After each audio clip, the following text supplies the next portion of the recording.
Three, two, one, go!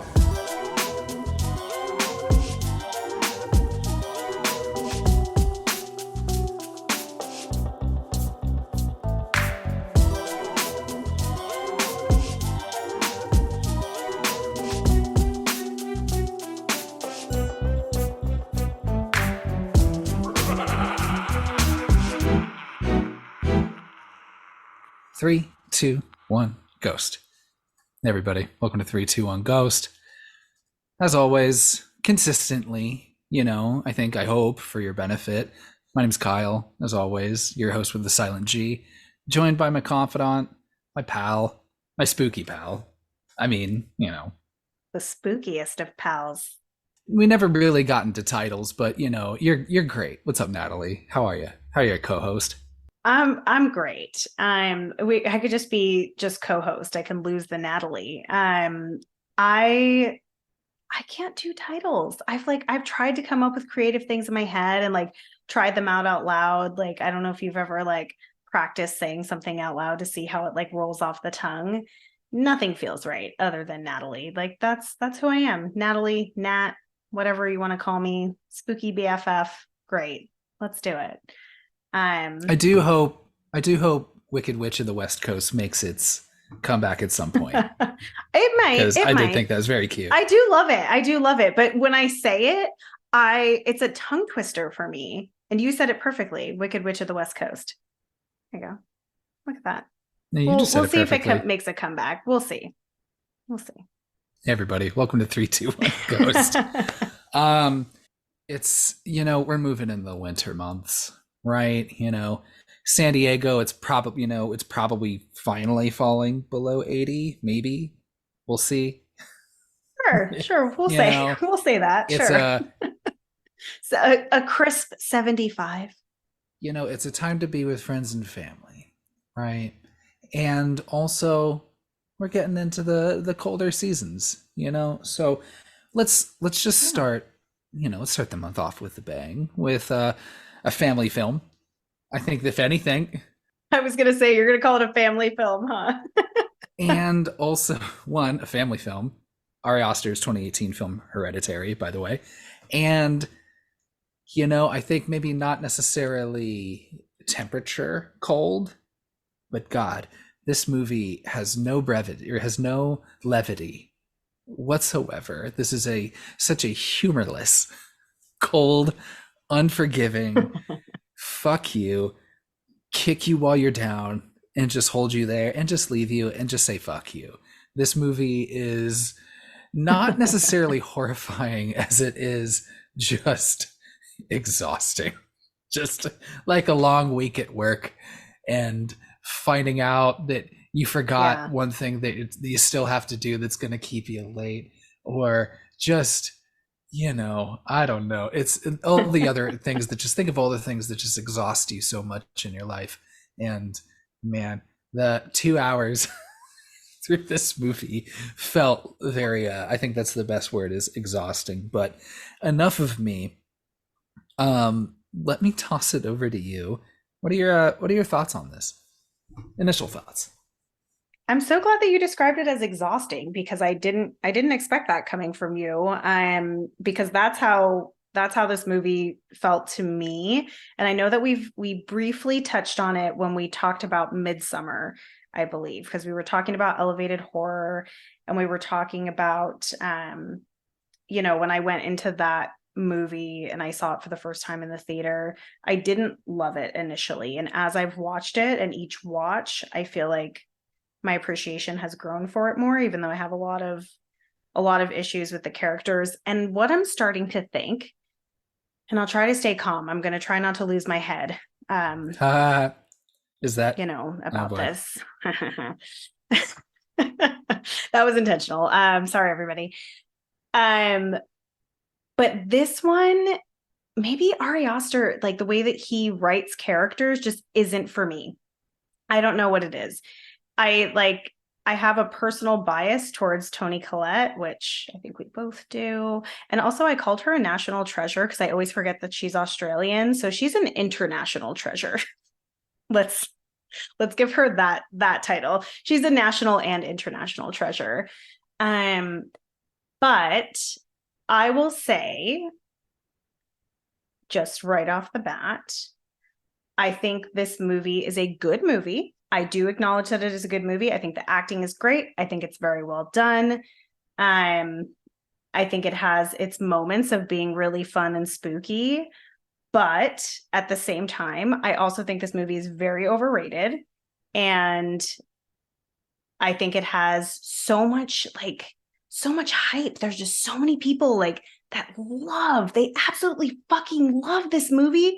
And it's not in my favorite movies. It really isn't. Like, so it might get a better score because I do think it's a great film. And I think Toni Collette is, every time she says she wants to die, I like literally get choked up when in that scene where she's crying. Like she's incredible. So she's adding a lot to this movie for me. But yeah, I have a lot of strong feelings. I have a lot of questions, a lot of questions. So Kyle's pretty much going to be walking me through what the fuck I'm watching in this movie because I've seen it 3 times. And unlike Midsummer, where I feel like I learn more and I see something and I'm like, oh, wow. Every time I watch this movie, I'm like, wait, what the fuck was that about? Like, and an example would be when she takes a sip of the tea at Joan's house, she gets like a little something in her mouth and they like zoom in on her finger. I'm like, what's that? Is that important? Is it relevant? Does it come up again later? Should I be invested in this? And it makes me like, I'm elevated now. Look at me. Like, I think that's the so intention of elevated horror. I mean, I think it's working. to get my heart rate up. Okay. It's funny. I was expecting We're gonna I was fight expecting tonight. us to be at odds with Midsummer, the other Ari Aster movie, and I was surprised that you'd suggested bringing this one up so close to Midsummer because like that was like what like Mhm. 5-6 weeks ago, and Yeah. this movie, I feel like with a lot of these, I feel like I went and saw it in theaters. I talked it up a bunch. Was like, Natalie, we got to go see this movie. It's so good. And then you go see it and you're like, not really feeling it. And I wonder if it's because I hype it up too much. I think that's Mhm. only a part of it. Only a part of Could it. I don't be. think it completely, Could be. explains the whole thing. But I also want to clarify when I say this movie is exhausting, I think it's effective because it's intentional. It is intentional. Yes. I acknowledge that. So when I think you've gotten better at knowing that when you hype something up too much, that like makes me like hypercritical. So I think I've shared this before, but for anyone who isn't aware, the more positive reviews something is getting, the more people are hyping it up. I get in this mode of dissection that is just over the top. And I've really tried to stop doing that. And I think the only time I don't do that is like for a favorite franchise. So if it's Scream, I will forgive so many things. I go into it just like nothing's going to ruin this for me, open mind. But when it's a new standalone film, if it's a new franchise that you're entering, or even just like a solo new concept like Hereditary, then I go into it with this like microscope and I'm trying to learn and grow. But it's a bad habit of mine. And I think it ruins a lot of movies for me. I mean, don't get me wrong. I mean, I think your ability to talk shit is um distinguished. It's interesting. I Distinguished. and hey, has anyone ever called you overrated? It doesn't feel good, does it? I mean, not to A my lot of people, face, a lot at of people least. worked really hard to make this movie, and you know what? I liked it. Damn it! And yeah, I mean, I just thought this movie was really effective. I thought the whole cast was really good. Of course, you've got international industry legend Yeah. Toni Collette. Um, you have Gabriel Byrne, who was in some other things. Um, Yeah, I feel like he was big in the 90s. Oh, you know what he was in that I love? This is a guilty pleasure movie of mine, and I don't say that lightly. The Man in the Iron Mask. Do you remember that movie? I do. I've never seen it though. Um, You should watch it just for fun. Everyone should watch it just for fun. It's dumb and it's great, and he's in it. I think if I'm gonna watch, it's a Three Musketeers movie, right? Yes, but they're not that they are the main. Yeah, like John Malkovich is one of them. And then who's the third one? I don't remember. But it's really about Leonardo DiCaprio. It's like Jeffrey Rush. Oh, is it Jeffrey Rush? It might be. I mean, we'll I run don't it up to the remember. research team. I don't. Yeah, well, we're gonna have to we'll have a full report on the Man in the Iron Mask in our next episode for all of you. But if I'm gonna watch a Three Musketeers movie, Jesus, I don't even remember the name of it. What's the one that has like Richard Gere in it? First Night? But that's not Three Musketeers. Oh, maybe I'm thinking of First Night. That's a great movie too. Should we do a whole month of just medieval movies? Maybe. I don't think this is even the first time we brought up First Night, but it's got No. Chris O'Donnell in it. And it's got Kiefer Sutherland. We'll run it up to the research team. We're gonna have It's to it's figure some other out, Three Musketeers movie. yeah, that sounds like a research team task for sure. Okay, so so it's got Gabriel Byrne. You have Alex Wolff, who is another Jumanji kid, not the Jumanji kid I brought up in Halloween H2O, but he's a new Jumanji kid in the Dwayne Johnson Hmm. ones. And I then you've remember him got being in those movies, and I've seen both of them. and then Uh, you've got probably, if anyone kind of overshadows Toni Collette or even matches Toni Collette a little bit, is probably Millie Shapiro in this movie, who, you have you know, ever seen pictures of her outside of this movie? no.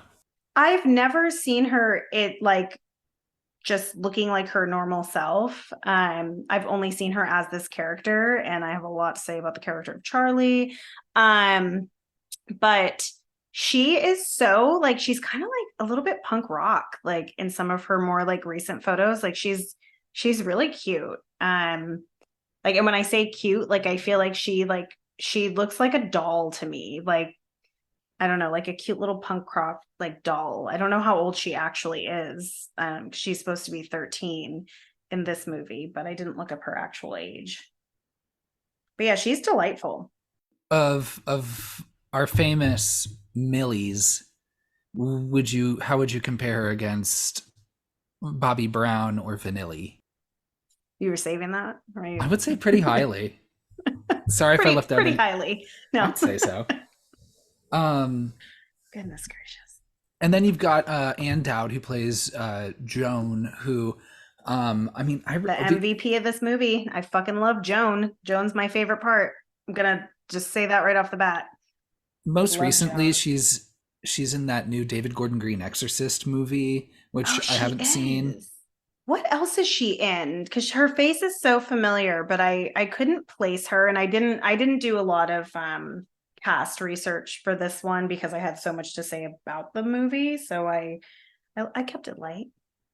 Yeah, and we got a research team for that. It's okay. They're on the Yeah. payroll. Yeah. Ann Dowd was also in an HBO show called The Leftovers that was on a Not few years familiar. ago that was pretty bonkers. I think pretty kind of polarizing maybe for people, but I really Mm. enjoyed it, Hmm. even when it got even more kind of up its own ass a little bit, but I still thought it was really good. It's just, the one thing I'm just going to remember from that show is just how often they play that Pixie song, Where Is My Mind, And I'm just kind of like, okay, I feel like, I don't know.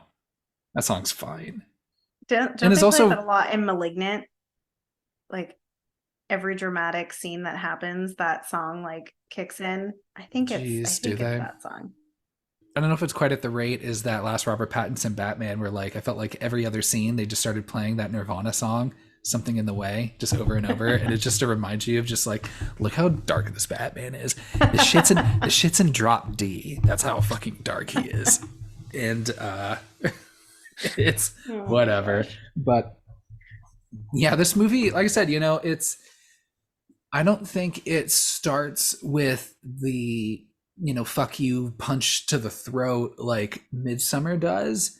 But again, No. I think, what I was saying in the Midsummer episode was he was like, remember all that traumatic shit, that I came up with Hereditary? I'm just gonna fucking just double down in the first 10 minutes of Midsummer.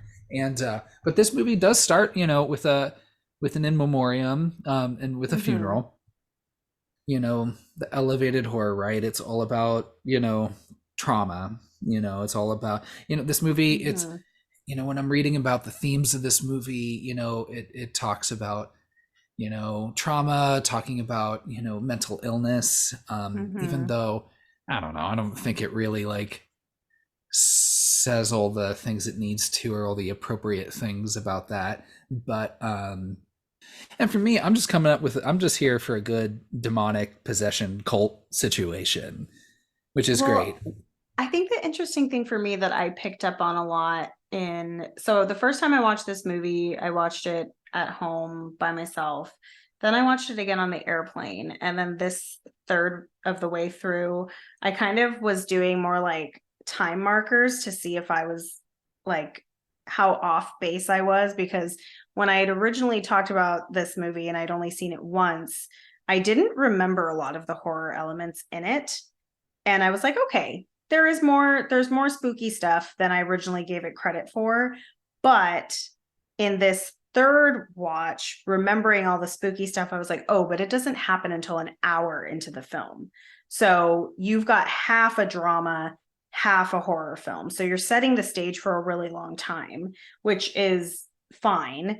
But the theme that I picked up on that I really actually love about this movie is the grief aspect of it. So, like, when you're starting with Toni Collette at this funeral with her mom, and they get home and she says, should I be sadder? Like, she's like not really that upset. Like, the dad checks in with the son and he's like, are you okay? And he's like, yeah, like, grandma's whatever. Like, they're in this mode of like, they're not processing it the way that people would expect someone to process the loss of their mother. But then when her daughter dies, her grief literally goes from that should I be sadder to I want to die. And I think that's probably my favorite thing of this entire movie is like that depiction of different levels of grieving. It doesn't, how the relationship that you have with someone is what matters, not the actual role that they play. So even though it was her mother, like she wasn't grieving the same way. Like, I mean, your child is a completely different type of loss. But I just thought it was such a nice, refreshing thing to see because generally in movies, if anyone dies for any reason, it's maybe someone that you've met once before. People are like in tears because they had some proximity to them. And as someone who has a lot of trouble with being sympathetic and empathetic towards like people that I don't know, I related a lot to her just not grieving the right way, I guess, so to speak. Like, it might be viewed as being cold or distant or whatever it may be. So I really liked that. And I love her whole speech that she gives um at the funeral, as awkward as it is to listen to. Yeah, and no, I think you touched on that really well, and I agree. And it's a kind of interesting device, using grief to explain pretty quickly everyone's relationship to this person who is never alive during the entire movie and never Yes. speaks during the entire movie. Yes. So it really sets up pretty quickly, the complicated relationship that Toni Collette has with her. It makes sense now after the movie why Peter didn't have that relationship, and he's just kind of, and then also Mm-hmm. just being like an older teenager. I think it's different when sometimes when you process grief, especially, I don't know, Yeah. it's, and really kind of how Toni Collette explains how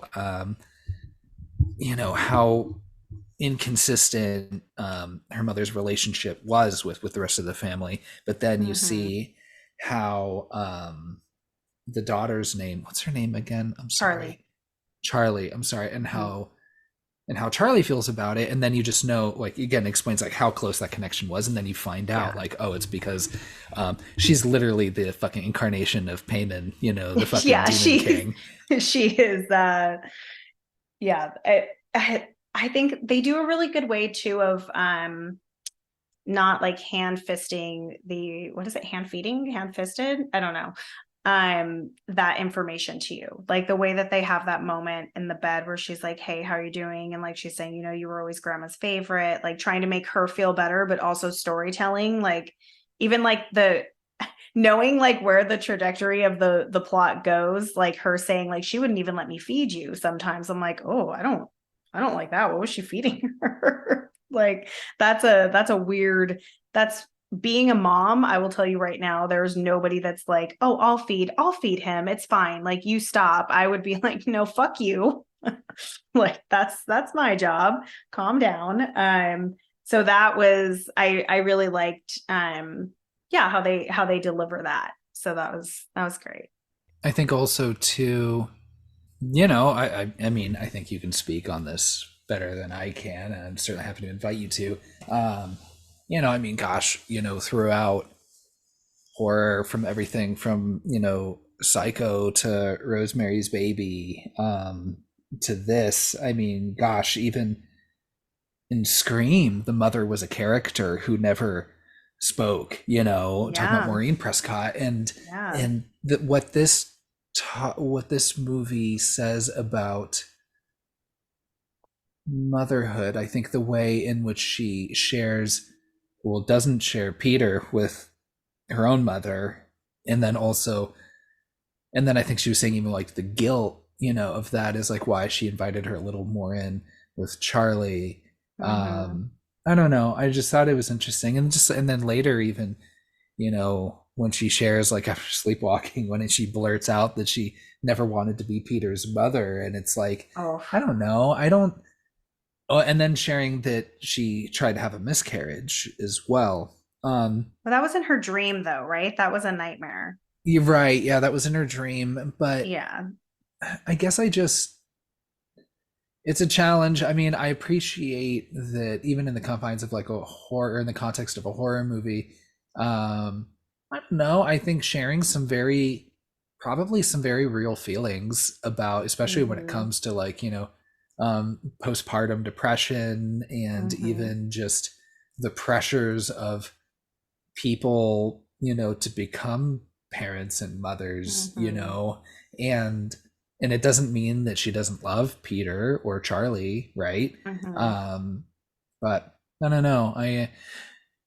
Yeah, I just think it's interesting, especially just that, like, also conflicting with the relationship with her own mother. And yeah, at first when she was like, oh gosh, I wouldn't let her feed you or whatever, or then she maybe like would, but then I was like, oh, are they working like with bottles here? But then you see the miniatures of the mom like also with her like breast out, Oh, I didn't if you even remember notice that. that.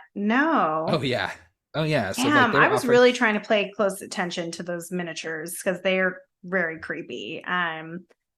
But yeah, I agree with that too. There's it's almost, horror is actually a really safe place to talk about struggles of motherhood, different types of mothers, and flaws too of mothers. Like, you have like your like dramas and things where they like really get into it. But I think what is interesting about her saying like, I never wanted to be your mother, like I tried to miscarry and things like that, you know people have found politically correct ways to say those things, like, oh, they were a surprise, or like it was a little whoopsie, like, or something like that. And I'm like, so are you saying that you were not planning on being a parent, like, and this was just bestowed upon you, like, like people find fun ways to say it. But if you said that to, like, if I told Phil, like if I said like, oh, you were a mistake, he would be devastated. Like that would be a devastating thing to hear for him as a child. Like for me as an adult and having a teen mom, like I'm not sitting here like, oh my gosh, I wasn't planned, like no, like I don't give a shit. But I think that that is a very beautiful and nice way to like let women and parents like talk about what it actually feels to be parents, talk about the hard parts of being parents. It's not all fun and sunshine and rainbows. Like, it is a lot of work, it is a lot of sacrifice. And I think horror shows that. And sometimes in like ways like think about like the Babadook, where it's just like really over the top. But for some people, yeah, that might actually be their reality, other than the top hatted monster. But you know, that yeah, that's another really great thing. And like, that's the thing, like this movie has beautiful themes. It has, you know, so much emotional beats, but to the point.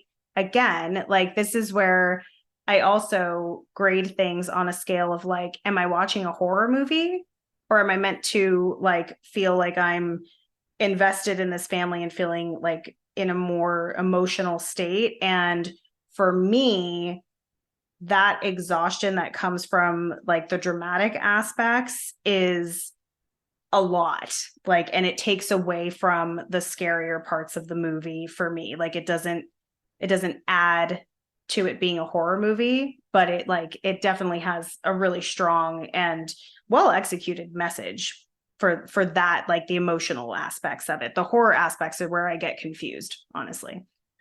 Quick perusal through the Wikipedia. It's funny how you brought up it's like half a family drama and half a horror movie, because it's kind of what he drew it up as, Oh, and I think interesting. the movie plays that way too, where it's like, it's Mm-hmm. very much, a family drama, and then really it's only till the last, when she starts doing the seances, is when it starts getting Yeah. more, more fucked up and especially supernatural. Mm-hmm. It'd be interesting to watch this movie as well as Ari Aster's third movie, Beau is Afraid, because both this and that focus a little bit more on, definitely have like that those maternal themes, but it's Mm-hmm. interesting too, like, and I don't know, like, it makes me not necessarily second guess Hereditary, because I really like Hereditary. I think I was saying in the Midsummer episode that I'm not a big fan of Beau is Afraid. I don't think I didn't actually even finish it, but I have not seen it yet still. when you watch Hereditary and you have the parts in, the group counseling sessions, which also, by the way, like, is it because the dad is a psychiatrist? I don't know, like, why is why is no one seeing a therapist in this family No. after all of this loss? Also, like, not to like throw a wrench in what you're talking about. One of my questions that actually like is just that it doesn't really have to do with the plot of the movie so much as just a curiosity. What the fuck is her job? Is she an artist? Is she Alec Baldwin in Beetlejuice? Like, what is her job? I will get to that in a second because it's pretty good. That's in my notes, but I think just when she is at this grief counseling meeting and she's saying that she's always blamed or always feels blamed, and then they ask, Mm-hmm. like, what do you feel that you're being blamed for, and she can't even say. And I'm sure my mother's probably felt that way plenty, and I'm sure other mothers feel like, just like, I don't even know what I'm being blamed for, but I'm just like carrying this, and this Mm-hmm. idea of like the mother just carrying this Just guilt, even when guilt. just because Yeah. she just feels like that's her role, or like, because who else is going to do it, Mm-hmm. and and to see that from the perspective of the son in Beau is Afraid, and it's still, I don't know, I feel like it just doesn't, Doesn't land the same. it kind of confused on like where he's landing with some of these themes, Well, and it's sad that she does this in secret too. Like, she says she's going to a movie. She doesn't share with her husband, which already is like a whole nother level of like what's going on with the marriage here. Because if anything, he should be encouraging her to do things like that. And, she should feel that it's a safe space for her to share that she's going to this grief group, even if she's, you know, said to the whole family that should I be sadder? Like, how should I be feeling? And she's going to these groups. But I was glad we both said guilt at the same time of there's this there's just this guilt that has to do with motherhood that isn't always associated with fatherhood. And how it plays out is you feel guilty if you are, say you take time away from your kids and you like, go do something for yourself. Maybe you go and have like brunch with a friend, or, maybe you actually go see a movie. Start a spooky podcast. I don't know. Yeah, start a spooky podcast. You feel guilt if you're enjoying yourself and not missing your kid, or you feel that guilt of being away from them when you could be spending free time with them. So it's when she talks about blame, either from her mother or like if it's from her children, even like you don't like, some of it can be just self-created, like you're creating it in your mind. Like, at this point Phil's 8, and if I say, oh, I'm going to record my podcast tonight, like, and so he's doing bedtime and I'm out here, he's like, have fun, like he's like, this is your thing that you do, like you enjoy that. And meanwhile I'm like, oh my gosh, should I be reading stories with him? Like, is he gonna remember this? Like, is he gonna remember me like every night thinking that I did this, like, and just never read stories to him? And like, that's not true. Like, I'm creating a whole narrative and projecting all these like things onto him. So yeah, I think that her character is so complex and so perfect for someone like Toni Collette, because I think if anyone else played this role, it wouldn't have been as deep and well performed. Like, there's a million actresses I could think of that are great, but like her anger and her range of sadness and awkwardness too, like when she's talking to Joan, like everything feels so real. She feels like a person that you've met, which doesn't happen a lot in movies. And I can't really say that for the rest of the characters in this movie. She feels very real. Toni Collette is not, I think I read somewhere, is not a fan of horror movies, but did this anyway. But then I guess watching through the movie, her performance is really 99%, drama. Yeah. And then 1% piano wire through the neck and Spider-Man moves on the top of the ceiling. Yeah. So yeah, gosh, just opening this on the funeral, and she's like, just no kidding when she's like, so many strange new faces. Yeah, she's like, who the fuck are all of you? Literally, that's her kind way of saying, who are all of you? And she really hints a lot at like something weird was going on with her mom, like her personal rituals and her, I forget what she says, like secret friends or something like that, so it really shows like a disconnect there. I want to talk about Charlie. That the tongue click tick is, yes, that sounded amazing coming through the headphones. But that tongue click is so effective because she does it enough that like that it's her. So when after she's passed, like when it happens, it's real good. Yeah, I have, okay, and here's, okay, maybe I won't talk about Charlie just yet. What's the teenage boy's name? What is his name? Peter sucks. Like, again with you. Is his character meant? Here we go. I know. I'm sorry, I'm sorry. Peter is, I know that he's a teenage boy, and I get that. Like, I knew you when you were a teenage boy, and like you were one of the few that I actually enjoyed. But like but like this kid is, even before the death of his sister, is so boring and so lackluster. It's not the actor, like he's doing what he needs to be doing. I don't care about Peter. I care about Toni Collette. Like, so Peter and everything that has to do with him, and I think that's why like the end of the movie gets shaky for me, because it really starts to center around him. He is not a character that I enjoy. And then her husband, honestly, he can go fuck off. Him bursting into flames, I was like, good. Believe your wife next time. How about that? Like, always believe your wife. Check it out. check it out before you send her to an institution, right? I know, I just went over the whole character, the whole character roster. Poor Kyle's trying to walk through the plot gracefully, and I'm like, you know what? Fuck this guy. Fuck that guy. I mean, with Peter, hey, look, what can you do? I mean, he, well, is a dumb teenager that just wants to get high and, have sex with that girl that sits in front of him in that class. But it also, I mean, I don't know, maybe, to Payman, it doesn't really matter because, like, he just needs a fucking vessel, so who cares if he's dumb and uninteresting? No, I know. Him wanting to go to this party because he wants to go with this girl, like that totally makes sense. Like normal teenage boy stuff, whatever. More normal teenager stuff in general. Honestly,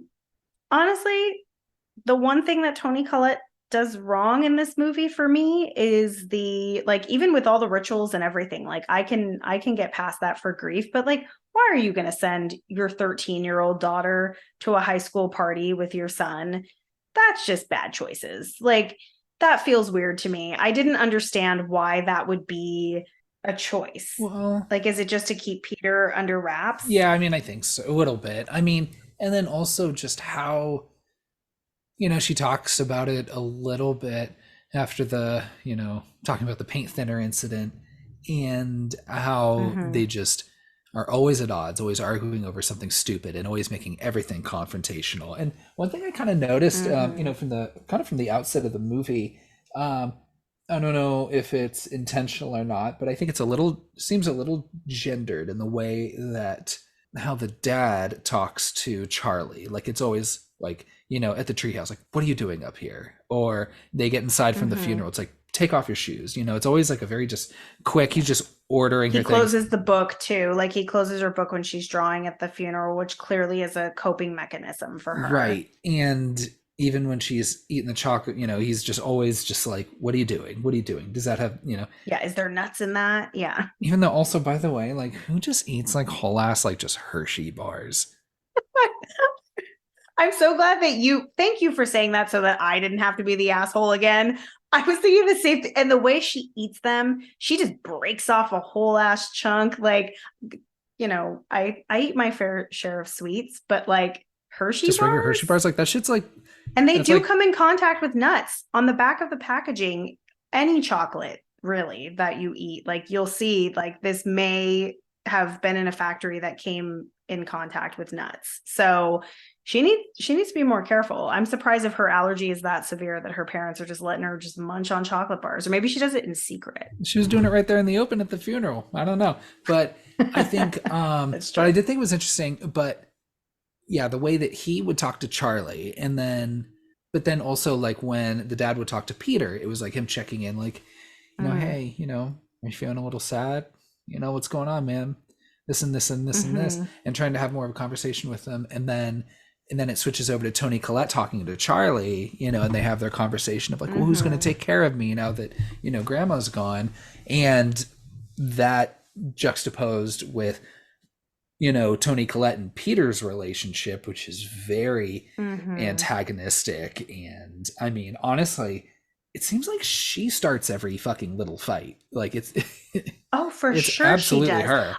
Okay, but it definitely is. But also on Peter's side, which isn't a take I'm going to take through this conversation often. So let's give him this one. Would you trust your mom or feel safe around your mom if she covered you and your sister and herself in paint thinner and you woke up to her with matches and a lighter?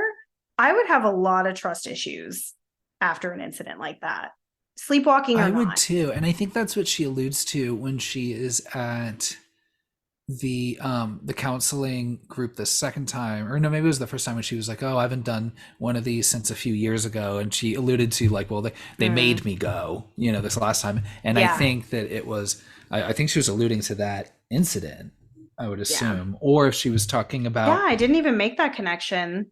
That totally makes sense. It was either that or maybe when her brother died, which, you hear like, again, and that's where it kind of gets a little wavy on the mental health part, is like when her brother, Tony Collette's brother, she talks about how he completes suicide and blames, and he's like, even Oh in the yeah, she note, does. he Yeah. blames it on the mother, saying that she was trying to put people inside him, and I don't know, for like this movie. Well, it sounds like he wasn't actually having any mental illness. Like it Well, was yeah, clearly.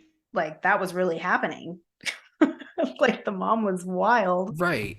And that's where I'm kind of like, like, like, okay, what are you trying to say on, like, mental illness and the way that, and if it's hereditary or not, like this, it's like, oh, well, no, Mm-hmm. actually it could just be, King Payman, the demon, you know, that's doing this and this and this and this. So I don't know. I Mm-hmm. thought that was kind of interesting, but again, I thought it was interesting with when she talks about the paint thinner situation, the sleepwalking, and she wakes up and she's about to light the match. And I know we're jumping all over, but if you've all seen this movie, then you You don't should need know what us we're to talking walk you about. through this. So, Yeah. um, We'll try our best. and but even hearing her talk about it, that instant, she was very like, she was brushing it off a lot, being like, like, of course I Mhm. obviously wasn't gonna do it. I mean, I wasn't. Yeah. And no one would know that. Anyone could say they were sleepwalking if you get caught red-handed, like about to murder people. And I mean, I think she was like, at least it was subconscious. Like, I think she was sleepwalking, Yeah, probably. I believe her, but like she's just assuming anyone else would believe her, which wouldn't be the case. So like, I don't know if she was necessarily like, and then when she even says that if this was the incident she's referring to, why she went to the group counseling last time, it's like, even when they're saying like, oh, I was kind of forced to go and this and this and this, and I'm just kind of thinking like, well, I don't know, that also partnered with the dinner scene conversation where she gets up and she's like, Oof. nobody just is accountable for anything, and nobody just, I don't know, and just these longer conversations, these messy conversations around like grief Yeah, she's a and mess. mourning, and when you add blame to that, like, it's just so, like, it's so messy, and Yeah. the movie just feels just hard and messy, and I when they have, just, I Yeah. don't know, all those components, I think, again, I mean, if that's the intention, that shit works really well, at least for me. So when Hmm. the horrifying stuff starts happening, um you're just like, almost, I don't know, I know this sounds fucked up, but I'm just kind of like, it almost feels like a release for this family, like, I'm Yeah. like, it was just so hard seeing them, like that dinner scene, I think, was especially kind of like the representative kind of piece of that, of like, how is this family ever going to recover from this, within the Exactly. span of this Exactly. movie and the story it wants to tell, right? So it's, Yeah. geez, just set yourself on fire, throw yourself out a attic window, slice your head off with piano wire. um But that's the thing too. Like I felt the same way. It was like when you see that dinner scene, which I mean is probably the most like known scene in this movie. I feel like I've seen like a lot of clips of it. I've seen a lot of conversation. People always talk about it. I think the biggest thing for me that I take away from that scene is, and like I have no real life experience with something like this happening, but like, how do you recover a relationship? And now, like, there's blame on Peter because how do you recover a relationship if someone puts someone that you love, or you have two children and they put the other one in danger and they die?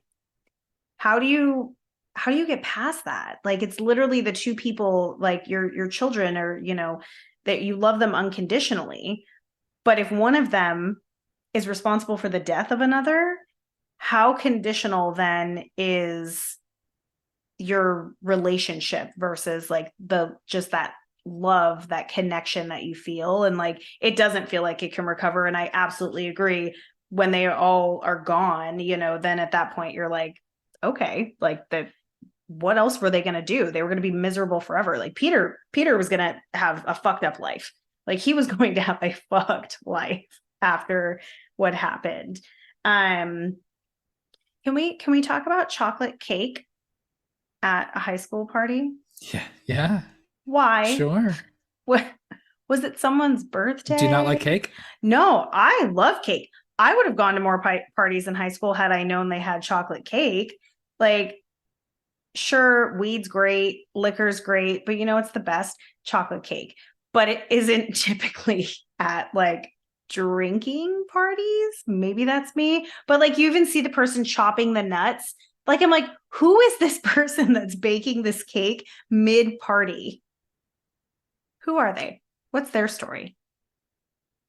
I don't know if I like nuts and cake, No, but that's just and you nuts. think how I'm on a roll. how how clearly you're saying that the nuts are in that cake.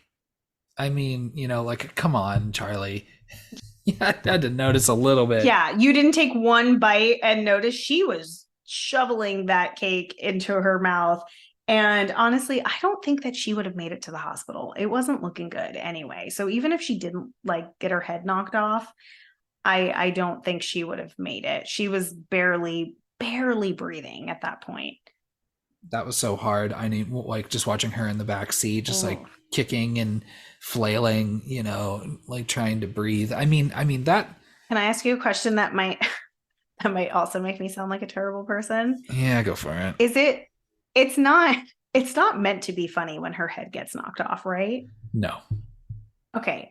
The first time that I saw the first time that I saw this movie, it like I audibly laughed out loud because one, wasn't expecting that. So like I was like shocked, but like in a funny way because I was like, wait, did her head just get knocked off? Like just her head, like clean off.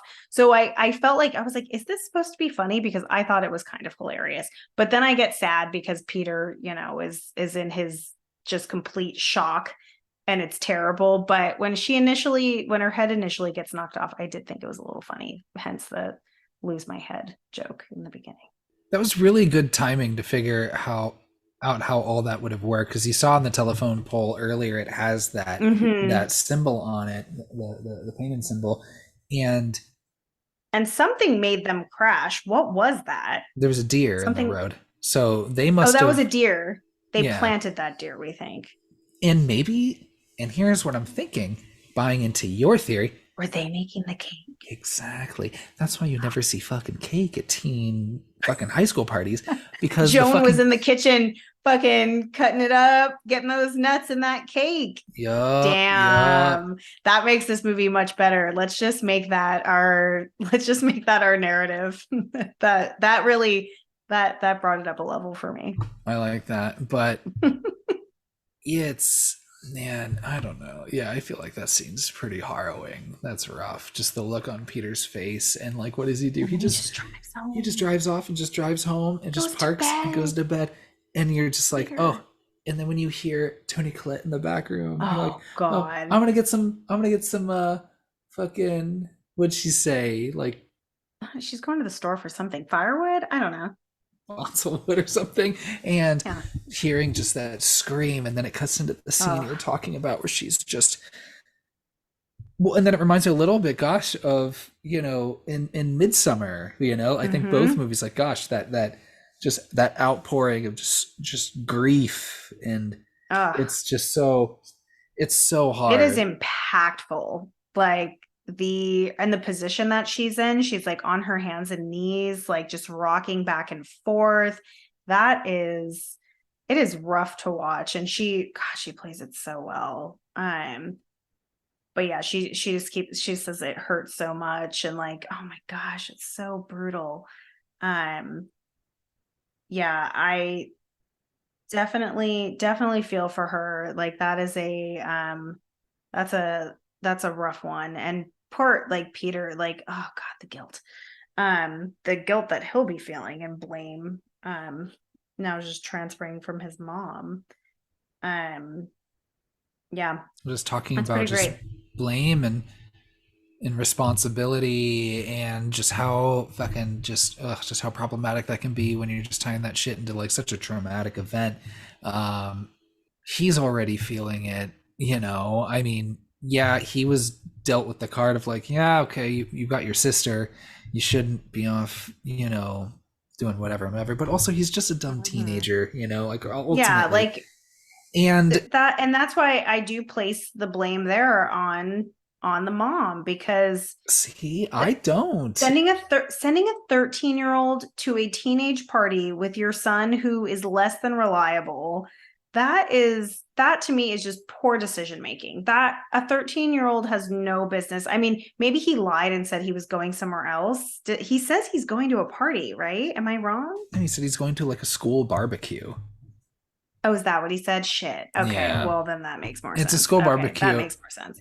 And then also the thing too, it's like not just, your 13-year-old sister. I mean, like Charlie needs a little more supervision and a little more Yes, guidance, and she was clearly uncomfortable at that party, very, and can be just in very. this.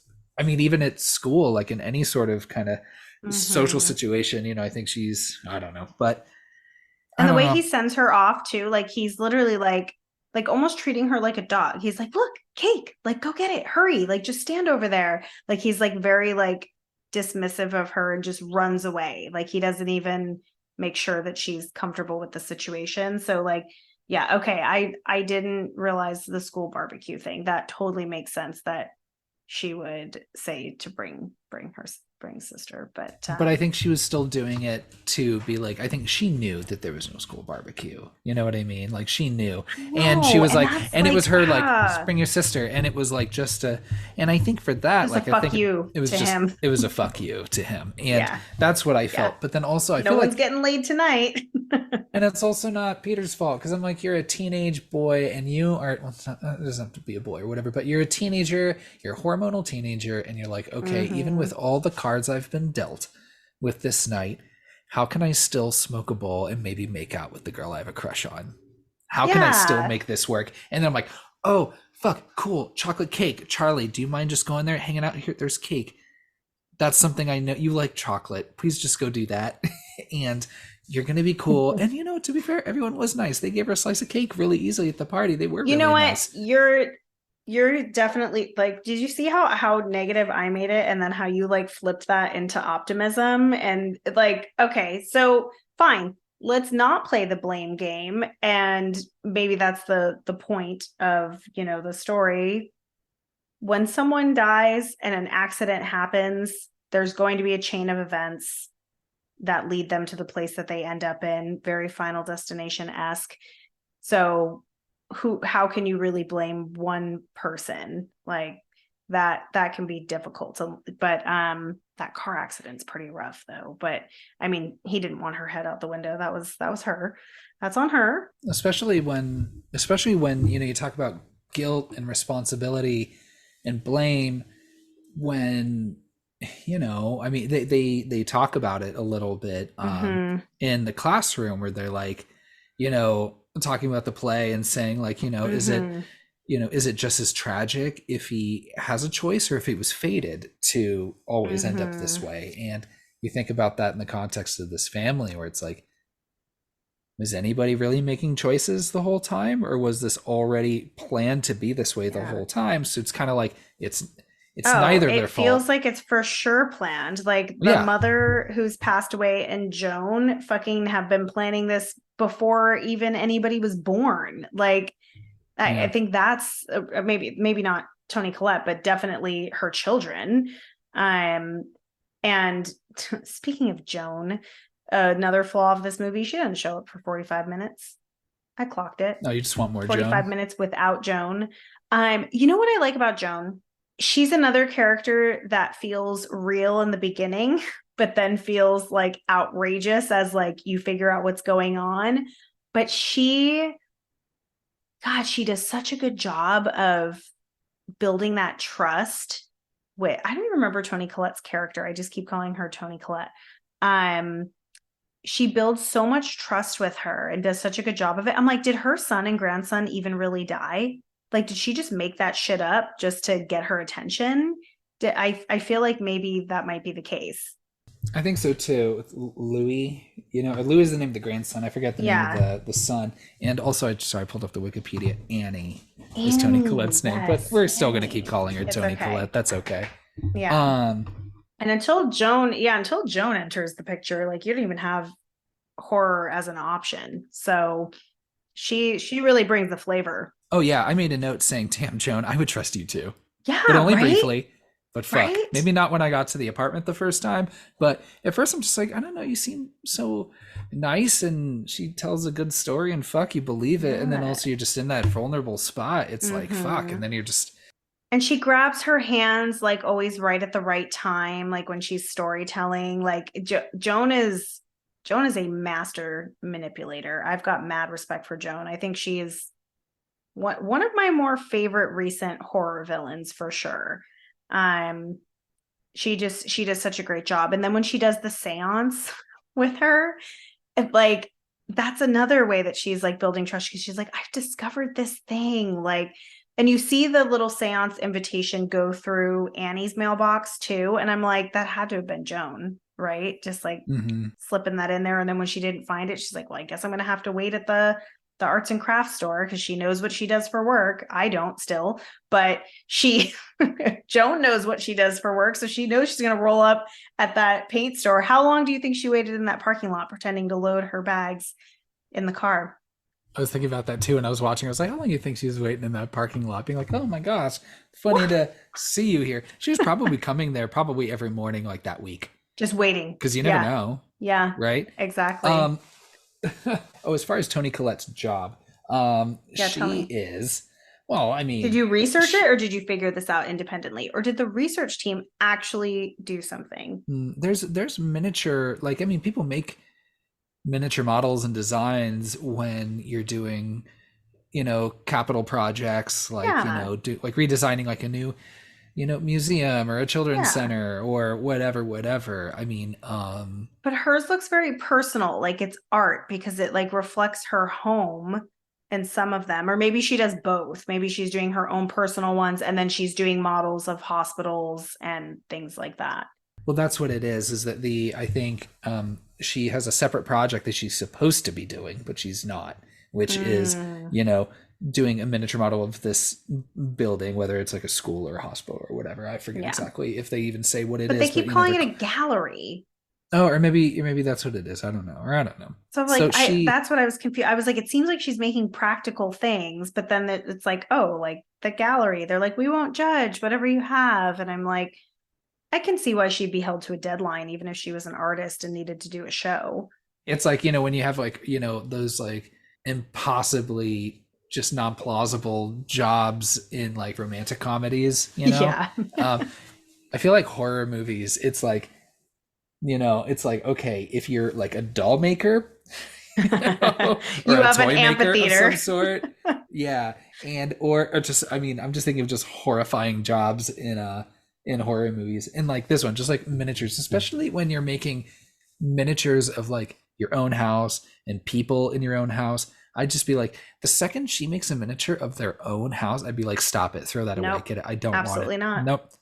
If you're Yeah. making little people and like The mom, one's supposed to be me, the sickly mom in the nightgown standing in her bedroom doorway. No. What are you doing? I'm assuming she I'm assuming she had like dementia and maybe was like waking up in the night and doing and stuff that's when like it that. gets especially creepy. And I'm just like, I don't want. And then, oh gosh, and then she starts making it of like, the accident, like where Oh Charlie died. God. She's like, what? It's a neutral view of it. Like, and you're Yeah. just like, okay, but why are you even doing that? Why? Yeah. Who asked for this? And why are you doing this? That is totally a her own way of grieving is what did she call it? Oh, it's just like, what's his neutral A view of neutral the view. of the Yes. incident? Yes, but it's her way of like recreating the moment. She wasn't there for the loss of her daughter. There's nothing Um neutral at all. yeah, I think where so I'll admit like I went into this movie not knowing anything. I didn't know that it was like a cult like so I guess you could say satanic cult possession type of situation. And so the seances, like I thought the one with Joan was fun. And then when you get into the seance with the family, and I'm sure bunch of people are gonna be yelling at me like right now, I found that part to be like really just not, I was not interested in it. I didn't find it effective. Out of all the horror beats that happen in this movie, that is my least favorite part. Actually, no, that's not true. I have another least favorite part, but that's my least favorite scene. Her like Charlie like speaking through her and like all of that. Like, and I feel like that's a big part of this movie. And for some reason, like I think that was the moment of the movie that I was like, oh, this isn't going in the direction that I wanted it to, but I didn't even know what to expect or what I wanted. I just knew it wasn't that. So that scene for me kind of like pivots into a different direction. But then it recovers and like different creepy things happen and I like those things. But that particular scene, I'm like, I don't need this. How do you feel about that scene? Not my thoughts on it. I don't need your judgment. Whenever you go into a seance scene, you know, seances are a lot like late 90s and early aughts chat rooms. I love a seance. Don't get me wrong. You are usually always going in blind. It's like chat roulette. Yeah, and whoever answers just answers. And it is seances are like a box of chocolates. That's why I'm just like, what makes you think that this was Louis? What makes you think that What makes you this think was you can outside of control it? Like yeah?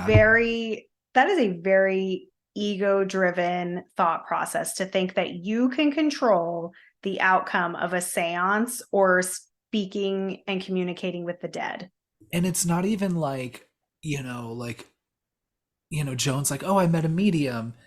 And now I'm a medium now. You just have to Yeah. light a candle and read this page. And oh, guess what? You Yeah. can be a medium too. Here's that candle and a page.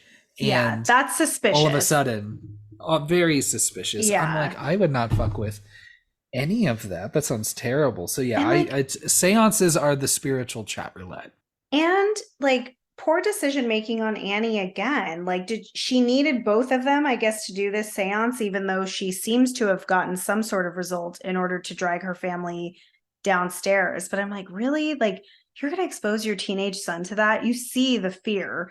Like Peter is like trembling, crying, like he is terrified of that situation. And yet she's still subjecting him to it. Like at some point, it's like, I get it.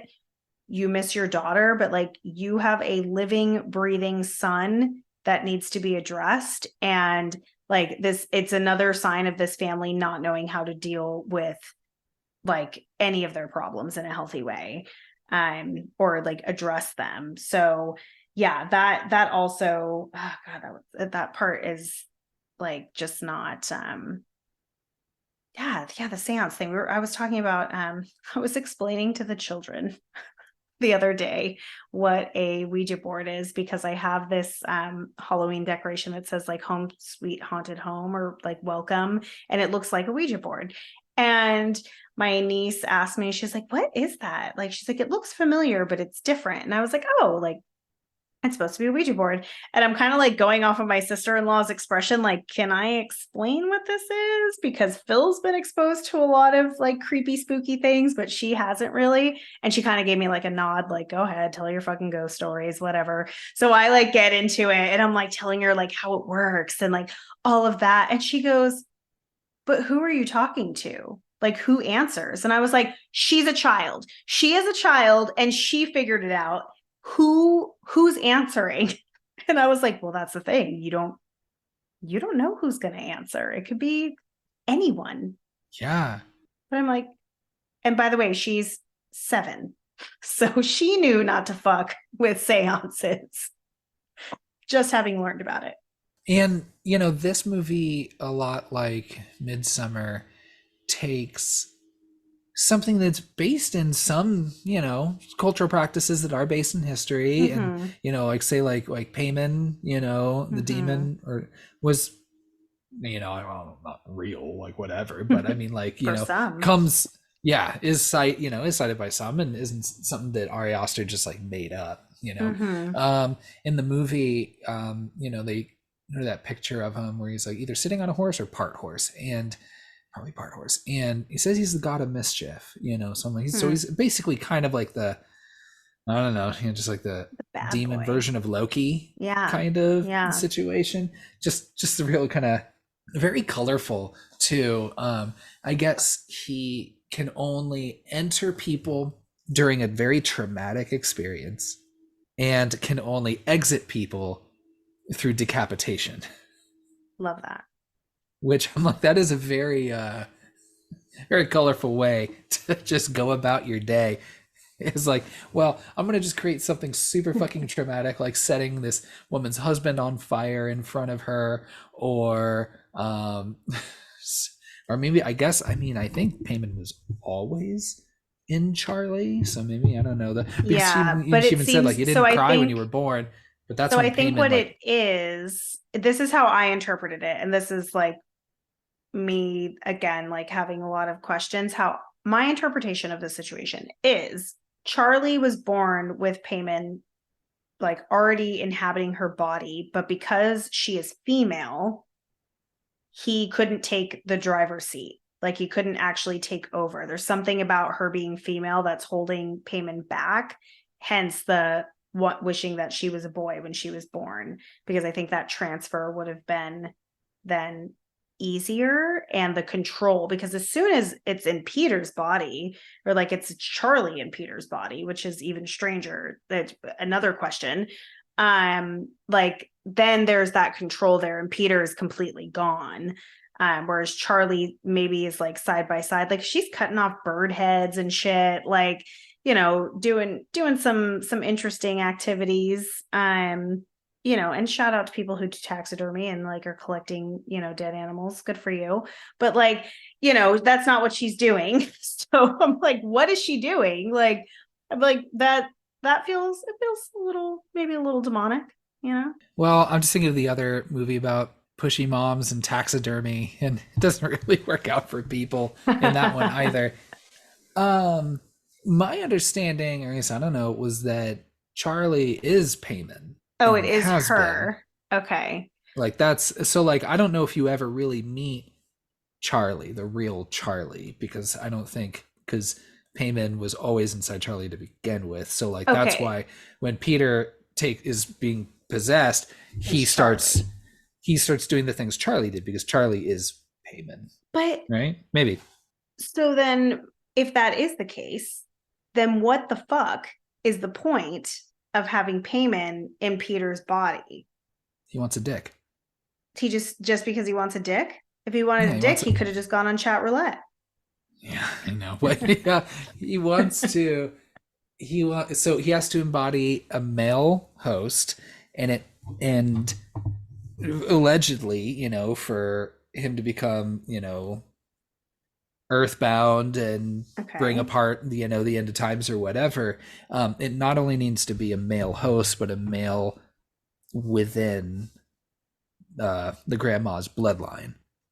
Yes. Yes. So That that's why that piece. that's why I couldn't be the dad, because he doesn't have the Okay. bloodline. And that piece I understand, like, because there's always like, with all of these like random satanic rituals and things like that, like it's always like the firstborn son and all that. So I get that part, but I don't know, that I guess it's not for me to know all the complexities of this ritual. Like, is it really that important that I know it? But for this particular movie, like, I always have questions with horror movies, but sometimes it doesn't bother me. With this one, it really does.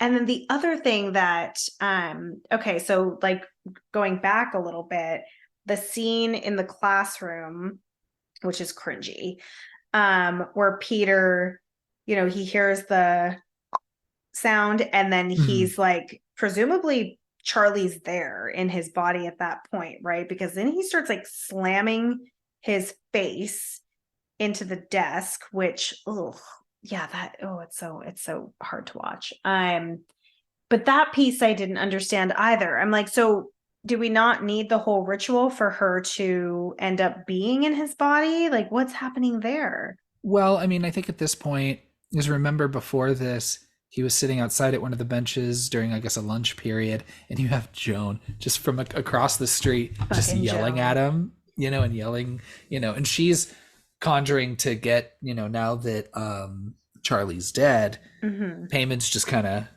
floating around like an orb, which I thought, God. Oh, I'll be that's honest, wait, is that what the flash of light is?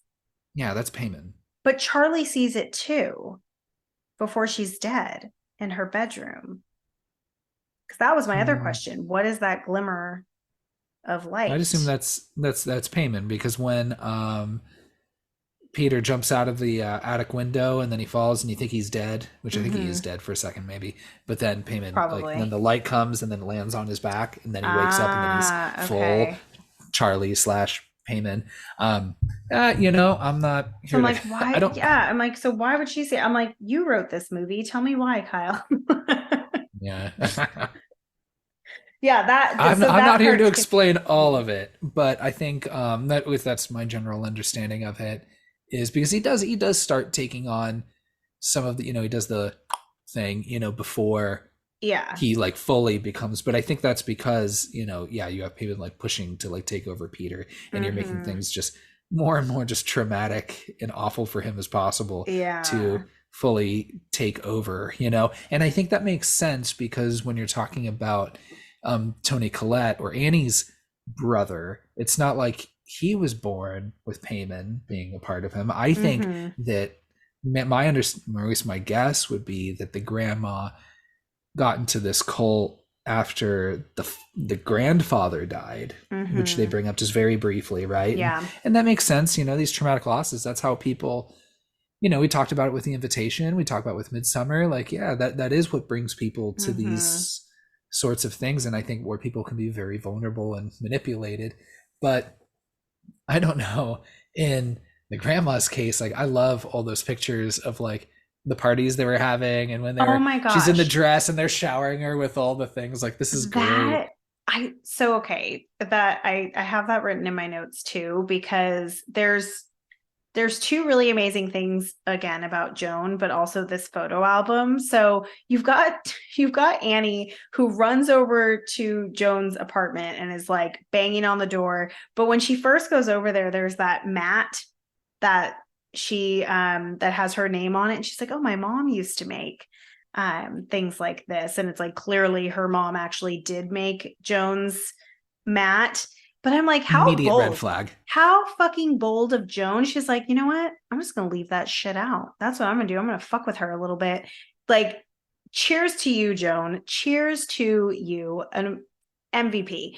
But then, all distraught, Annie goes through this album, and as she's discovering that Joan has like been in her mother's life this whole time, that's like in my top 3 favorite parts of this movie. When she like, also, really, you didn't go through these fucking photo albums? I've gone through photo albums of family members that I didn't like at all.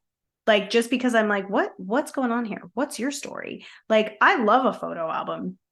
Anybody's family. I'll look through anybody's photo albums, but like, you could have known what was going on way in advance. Maybe you couldn't have stopped it, but I love her reaction to that photo album. And it's such a grandma thing to do, to like keep photos of even like your satanic rituals in a photo album.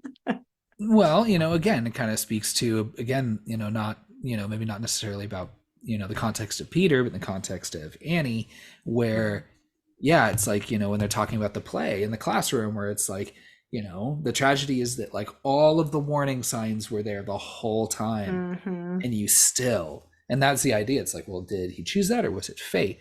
And why can I not remember like what Shakespeare movie they're talking about? But I actually didn't know either. Not a big Shakespeare girly.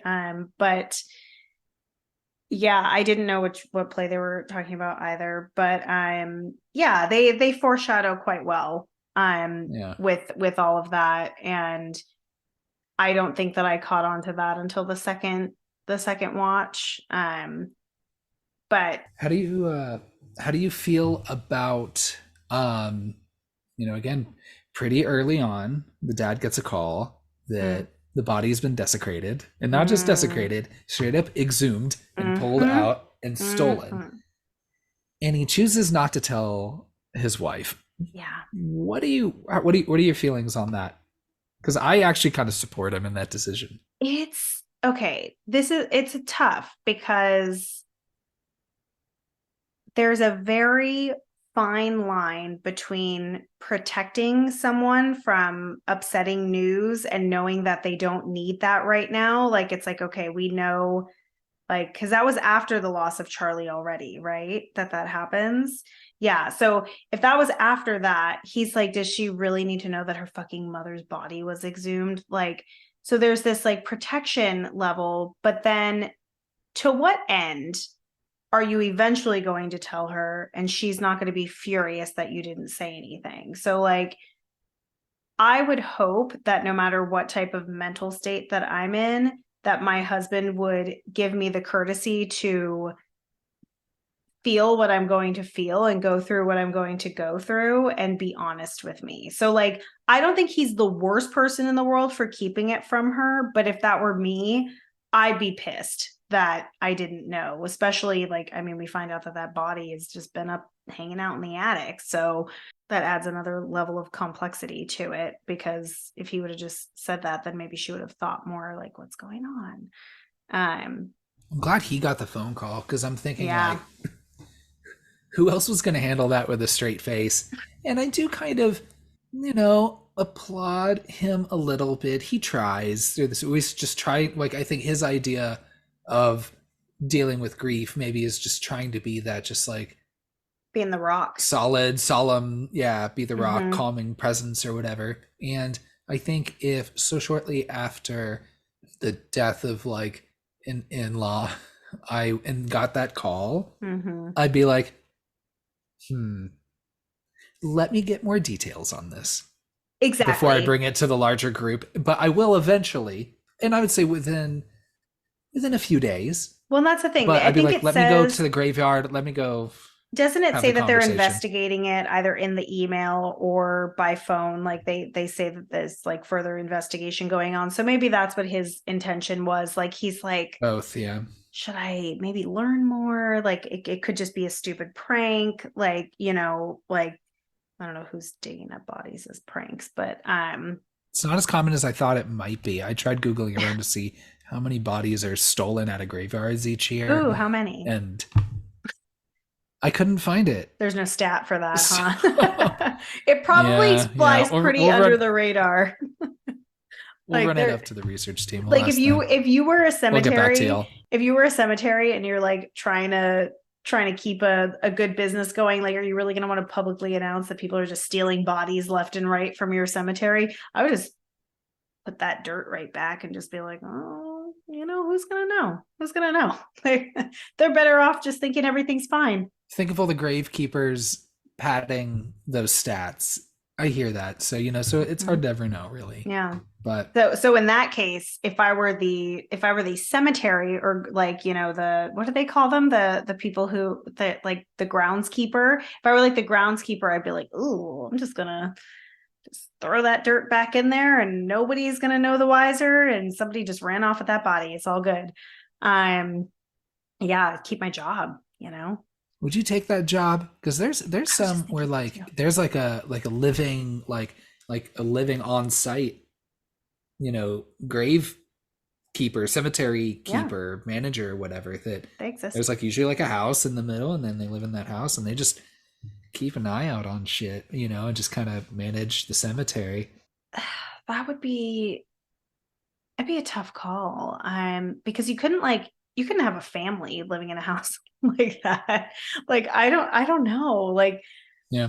I think if you were a very a person who valued their silence and alone time, and you're very introverted and maybe wanted to be away from people, I think the dead can be very comforting if you're that type of person.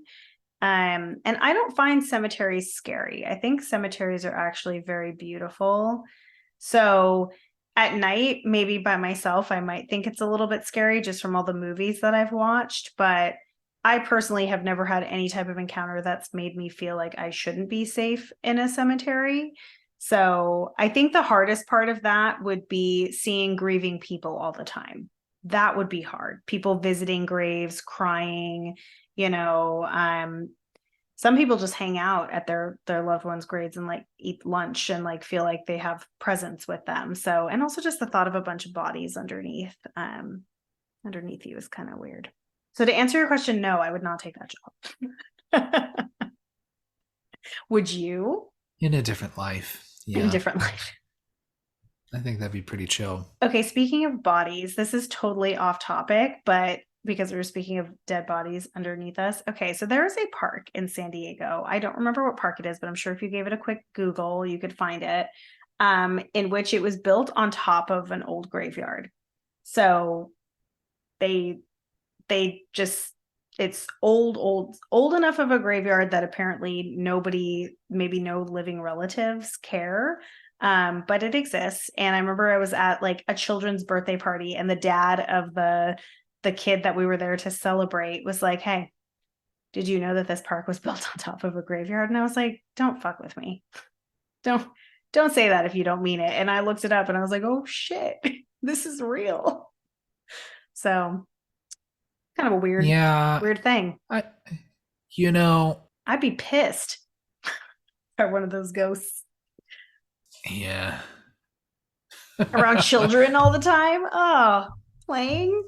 Come on. It's hard because it's like, I just think of just, I guess just the long history of, well, one, hidden bodies and graves all over the place, and then also, all just the bloodshed of indigenous cultures, from American imperialism, right?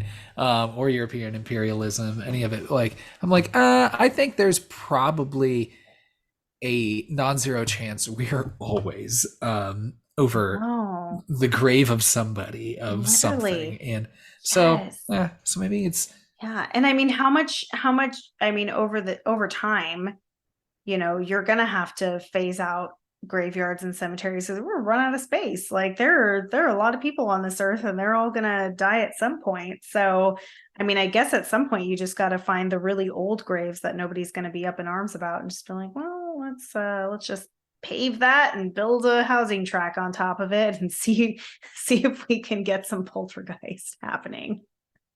oh Jesus, Oh, I don't know. yeah. Oh my God. So for the husband, I wish he would have just believed her more though. And that's like a classic horror movie, situation where she's really trying to tell him what's going on. And like he saw that seance. Like he should have been way more open to anything that she was saying. That's where like I'm like, at first it makes sense. When they get to the seance, you need to start being a little bit more open-minded. And I think because at some point she tries to burn Charlie's journal and then her arm lights on fire. So she's under the impression that if she burns this journal, it will not only like get rid of her spirit, presumably, but she may go up in flames. But then that flip of her throwing that journal into the fire and him going up in flames. Okay, so I think I shared my top 3 moments of this movie then. So it's that when he lights on fire, her face, oh, devastating. Well, first I was like, okay, when was it established that by destroying this book, you'll just like solve your problems? She made that up in her head.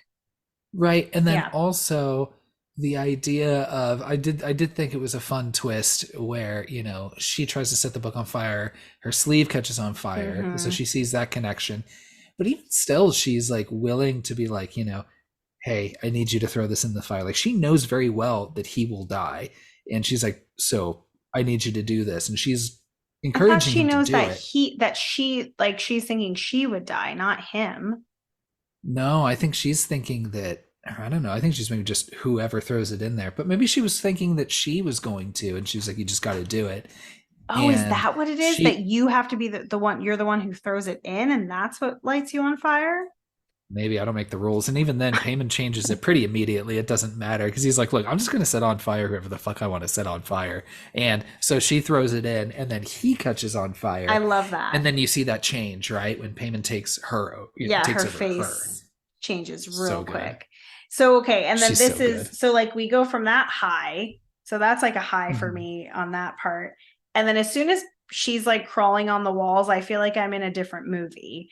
Like it felt like it didn't belong when she's like crawling on the wall. So wasn't a fan of that.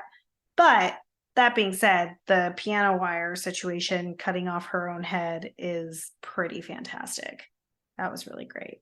Oh, that's pretty great. I mean, I don't know. I mean, I think all of this is so effective at the end when you have his death and then her change. And then it cuts to Peter waking up and Ugh. she's just I forgot he was even in this movie, just passed out.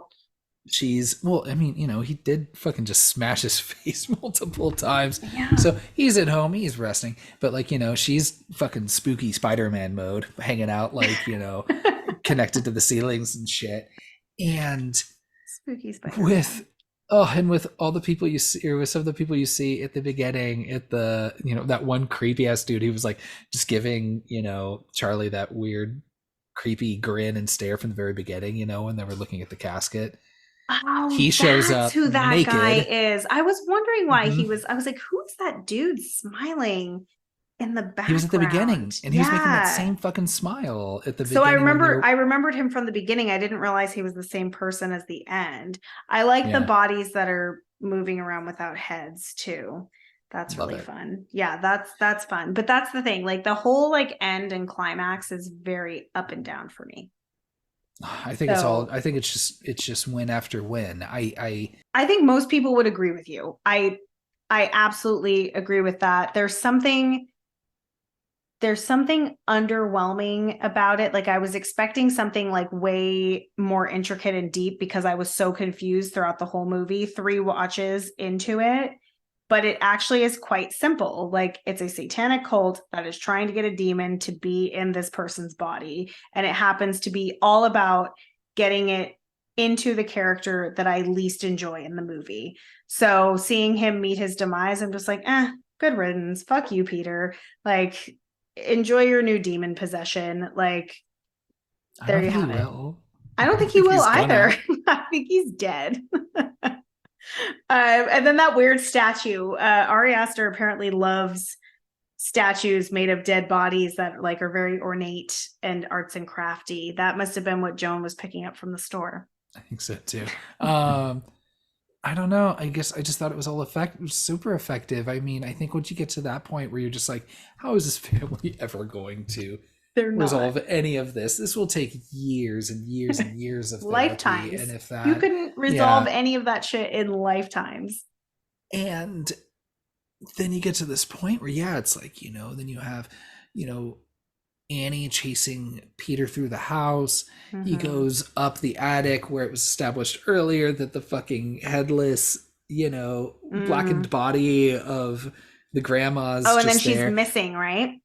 By the time he's up there, that's pretty fun. And then Peter runs up and then finds like, fucking the same picture that was over at Joan's place, where it's his picture with his eyes like, cut out and shit. Oh my god. And then that shot with Toni Collette underneath, like pounding her head against the attic door over and over and over and over again. Oh, see, I didn't like that. I think it's so okay. I think the crawling on the walls and the pounding of the head it feels like a different movie to me. And I like when I say like a different movie, I don't mean like you're outside of Hereditary. I feel like I'm watching something else that is familiar. Like I'm recognizing that from something else, and it feels like maybe every other possession movie that I've seen. So that's where like it goes like in and out for me. And I, again, judging it super harshly because of all the hype. So, and I think Ari Aster does a really effective job of a story that I feel like I've seen before, like at the end, the beginning of the movie, the middle of the movie, even feels very original. And I think I was expecting something more in depth and deeper, almost like the same way that like for Midsummer, like I feel like it's steady the whole way through, like the feeling of the movie. Like I feel very like I'm on this journey, whereas like in this movie I'm like I'm on this journey and then all of a sudden I'm in another movie that I've already seen before. And again, I know I'm being super harsh and I know everyone's going to come at me because everybody loves Hereditary, and I think it's a really good movie, I genuinely do, but the ending just, it feels like underwhelming. Like half of it, we'll say, but it's got a lot of really stunning, amazing things too. So I have a very torn relationship with it. That's okay. Go out and hey, say what you got to say. I love it. And that's why I chose this movie, because I was like, I really need to air out my feelings, and I know you love it. So I was like, it will create good conversation. I loved the piano wire and then her going faster and faster. That's great. And Yeah. then he turns and then he sees Joan with a couple other people and Joan's just waving hello. Is she naked at that point? Are they all naked? Yeah, that's even better, because you're like, Joan is like somebody's grandma, maybe dead somebody's grandma, but seeing her just being naked waving, like, well, she's Louis's grandma. She explains yes. it, well, allegedly. Yes, allegedly Louis's grandma. Yeah, and that's the other thing. I'm like, what was the mom's like role in this cult that she's responsible for, having the lineage to embody this demon? That's the other thing that I think is a big question mark for me too. I think at some point that, her, yeah, I mean, she was the queen and he was the king. So. And so there's, so it's definitely intentional there. I don't know if I would have, I mean, I don't know, man, you run up to an attic. Yeah. You only have so many places you can go. I don't know if I would have immediately ran for the window and dived out like that, but I would have probably tried to maybe just run back down the attic. Now knowing that all the threats are up here in the attic, lift that door and just dive down the stairs and just run. Yeah. But hey, you know what? I wasn't there, so it's okay. But I did like this movie's also very long. That's another thing that it gets points off for. Just gonna throw that out. Just gonna throw that out there. Anything over like an hour 40, you're just like, you're overstaying your welcome. Yeah. That's why I won't watch Oppenheimer just like on principle. I'm like, how long no, is thank that? you. It's like fucking like 3 hours. Not gonna happen. I refuse to watch anything that's that long. And if I did, I'd probably have to watch it in 3 sittings. I could watch like a television series. Yeah, I was gonna say I can watch a Chucky movie twice for the time it takes me to watch Oppenheimer. And that would be much more fun. Way more fun. So please. So, you have that little orb that comes back, Payman finally takes over. And I guess, hey, that's pretty traumatic, having jumped out of a window and having seen all this shit. Yeah. I'm like, So I like Payman has a little fun with it. But yeah, your mom in that state would definitely be traumatizing enough. I think so. And doesn't he see his dad's burnt up dead body on the floor too? He does see that too. Yeah. So I did like, not a good spot to be in. I did like that when Peter's in the bushes after having jumped out of the attic, you can hear in the background like both the body and the head of Toni Collette fall to the ground in the background, which is really good. And I loved that shot of her floating headless body to the treehouse, across the yard up to the treehouse. Oh, that was so good. I loved it. And even though I'm like, look, I get that is a well-made treehouse. I mean, I've seen treehouses. There's a lot of people in that treehouse. That's a high capacity for that treehouse. I feel like I've seen treehouses like that on Airbnb. Yeah, that for like $200 a night. That treehouse looks bigger from the inside than it does from the outside for sure too. Like, oh yeah, there's studio apartments. There's studio apartments here in Seattle that are certainly smaller than that treehouse. And do we think that the dad built that treehouse? I don't see him building that treehouse. I don't know. Not to knock the dad and nothing against him. I put him in as an observation in the notes, but I didn't, nothing against him. But he's certainly much older. Like I checked, he's like He's like in his Oh 70s, yeah, give he's or much bring. older than what Toni Collette at this point would be like in her mid late 40s, early 50s. Yeah. Yeah, Tony Collette, maybe. I don't know. I don't know how old she Who is. knows? But I liked all of that. The whole situation going on upstairs. And then, I guess I just didn't, I guess I just don't need a whole lot to understand, you know, payment or their whole plan. Really, I mean, it was really just as simple as, Joan saying to Peter, like, hey, you're King Payman. Here Yeah, you are. What's up? You're in your body.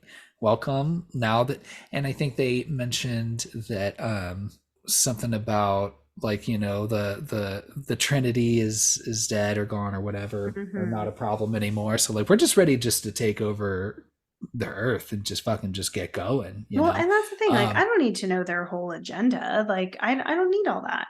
I mostly just want to know like how we got from point A to point B, and like please anyone who wants to try to like walk me through this, like I would really appreciate it. Like you can write me like and I will I read mean, through I it. just I just tried over the last hour and a No, half. I think you did a decent job. I think you did a decent job.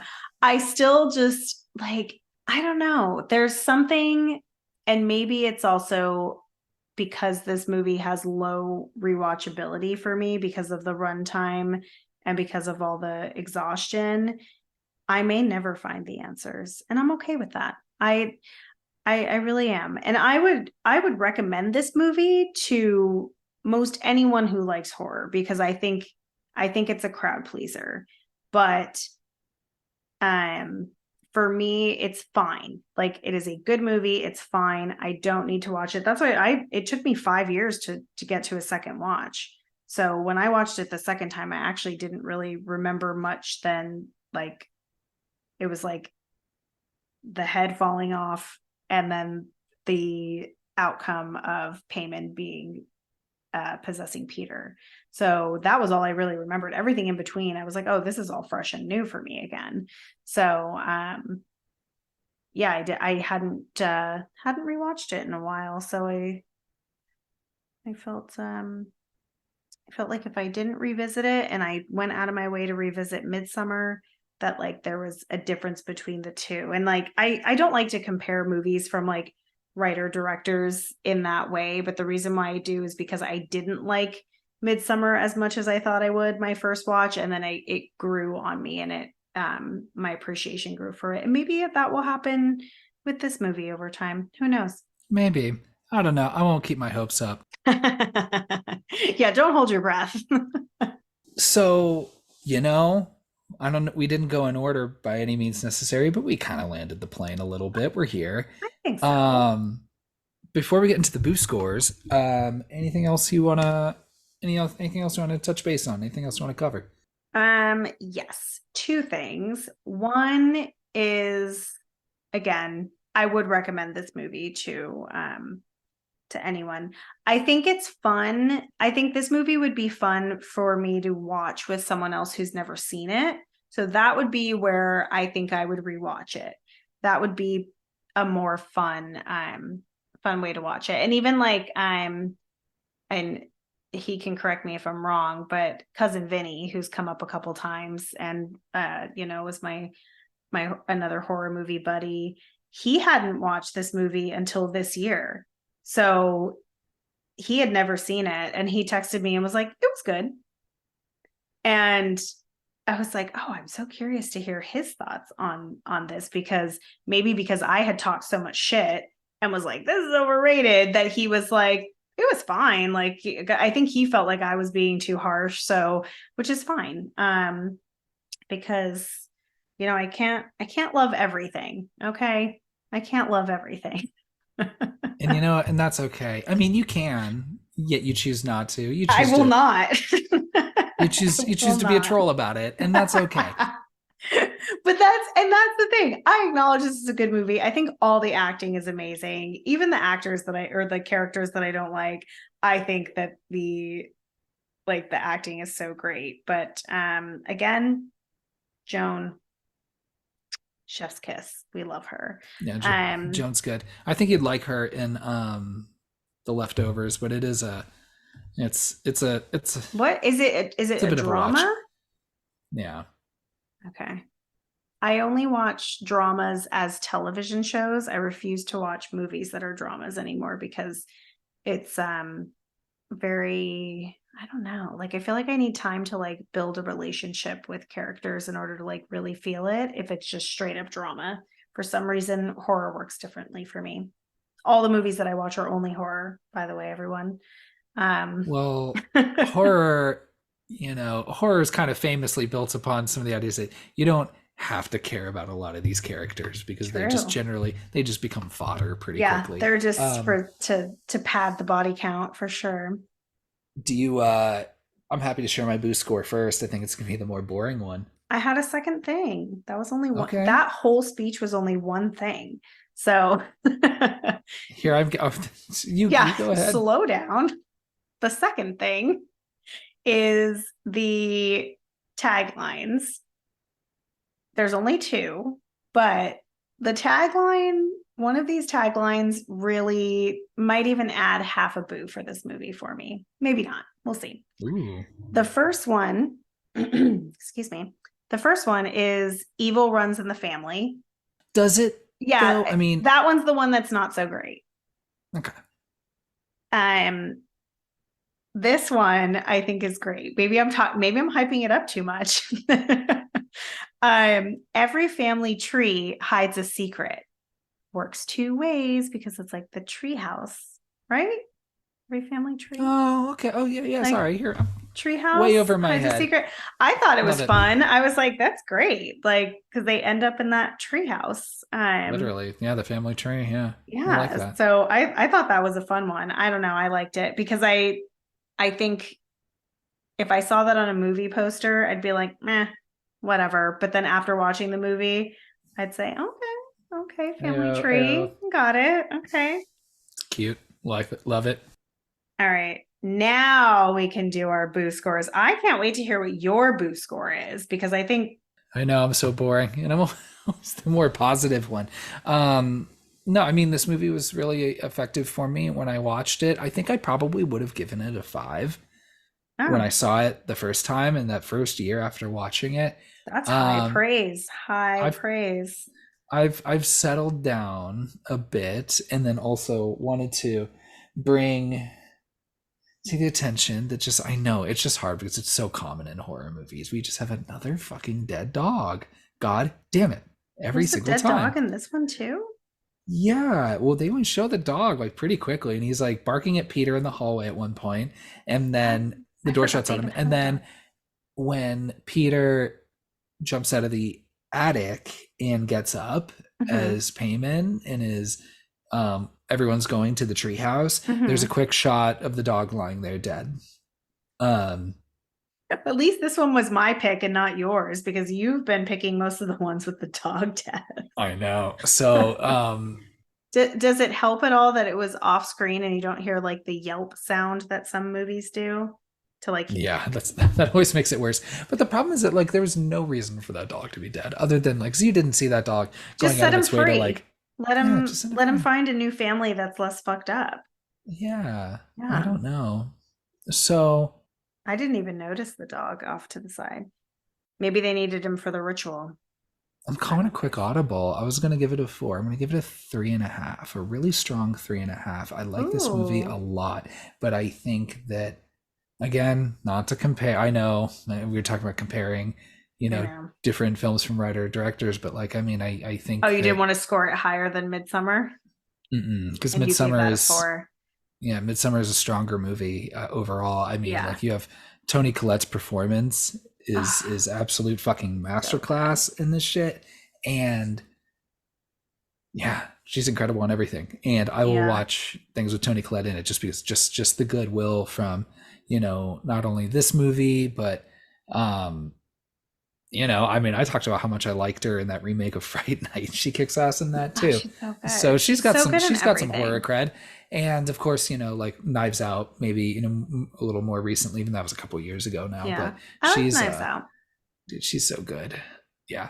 I love her. So I'm going to say like a very strong, positive, lovely 3.5. This movie does kick a lot of ass. I think it just kind of takes you through a ride, and I don't know. I know I hype it up maybe a bit, but I really think it's effective in how it just really puts you in a raw state, and then the horror starts coming. It could then release your more Yeah, it puts supernatural you, idea of horror. it definitely puts you in a, yeah, the real horror is that family drama shit.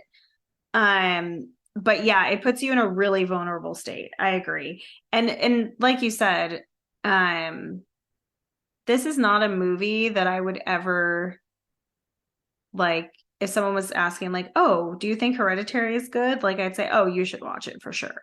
Like I wouldn't say anything about it. Like I'd be like, "You should definitely watch this." I think most people will receive this movie like, but saying like it is heavy. Like I think that is known about this film, but definitely worth watching. I think anyone who loves horror should absolutely watch this movie. Um anything else? Any other thoughts? Jeez, I mean, I think you were setting up your boo score right there. I Give it I to me. was I was Give it to me I was straight. logging yours. Um Again, like aligned with you, I didn't want to score it higher than Midsummer as much as I'm not trying to compare the two. Um and rewatchability is a full boo on the Natalie scale. So it does lose some points for that. I'm gonna give it a 3. I'm gonna give it a solid 3. That's really You're like, that's again. surprising after all the shit you just talked. Yeah, I mean, I was expecting a 2.5. Really? So, Yeah. okay. I would reserve a 2.5 for, I can't even think of an example off the top of my head, but maybe like a movie that I feel this way about that I wouldn't recommend to other people. Like maybe a movie I like have problems with that I would only recommend to a very select group of horror fans. Like I feel like we both have friends who are, big fans of horror and hopefully are listening, but they each have kind of their own thing that they like or like type of movie. I feel like Hereditary is like this umbrella that anybody could be covered by. Whereas, like, I'd only recommend my really campy B movie favorites to a select group. Like, there's like subgenres of horror fans along with the types of movies. So, that's where my 2.5 kind of like goes to, like, yeah, if that makes sense. But again, super inconsistent with our boo score, so I'm glad that we actually did build some consistency into it with this boo rating. Love it. Yeah, I think for like a 2 for me would be like the Conjuring movies. Like that's where I kind of set it. But I Yeah, think they're I actually perfectly think I agree watchable. with that. They're perfectly I watchable. Have Yeah, fun with them. Sure, there's great things I like. There's also stupid things, but yeah, it's well made and it's watchable. And I would still just say like, hey, if you're bored, yeah, watch it. I wouldn't go as be yeah. like, oh man, you gotta watch the Conjuring movies. But I'd be like, But yeah, dude, again, but if they're on, have some fun. Two there are stars, people two who boos. like The Conjuring is one of their favorites. Like, um, I've definitely heard people like name that as a movie, like, oh, do you like The Conjuring? Like, and but we've talked about this before. I think we should talk about The Conjuring at some point. I think we should talk about that one so we can be more clear on what our problems with it are. um yeah, it almost feels kind of vanilla for me. Maybe that's harsh, but I also haven't watched it in a very long time. Yeah, me too. So, well, we'll take a look. We'll look at the Well, schedule, see where we can fit it in. yeah, we'll see. But in the meantime, we need to talk about Tony Collette for for one more week. Gosh, I think that's all I got. Well, I think I had a good time talking about this movie. And again, we Yeah. always end up a little closer on our ratings than I think. Always with me being a little bit more of the optimist, and that's okay. I think we're all right. We can settle into some of those roles. But yeah, I mean, I think that's a wrap on, and that's a wrap on Hereditary. I was about to say Midsummer. That's a wrap on Hereditary, huh? We don't even know which one we're talking about. Two completely different movies. Oh, geez. That's a wrap. Yeah, we Yeah. did it. Have a good night, everybody. 3, 2, 1, ghost.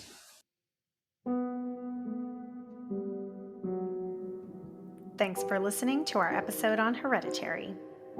If you're enjoying our podcast and would like to know what we have coming up, give us a follow on Instagram at 321ghostpod. You can reach us by email at 321ghostpod@gmail.com to suggest a movie you'd like to hear us chat about, or order one of Kyle's world-famous personalized quilted doormats. We would greatly appreciate if you left us a killer review and subscribe to our podcast wherever you choose to listen. If you can't wait to hear what's next, don't lose your head. Next week, it's going to get Christmassy up in here with Krampus. Thanks again for listening, and remember to be suspicious of anyone you run into in the parking lot twice. 3, 2, 1, ghost.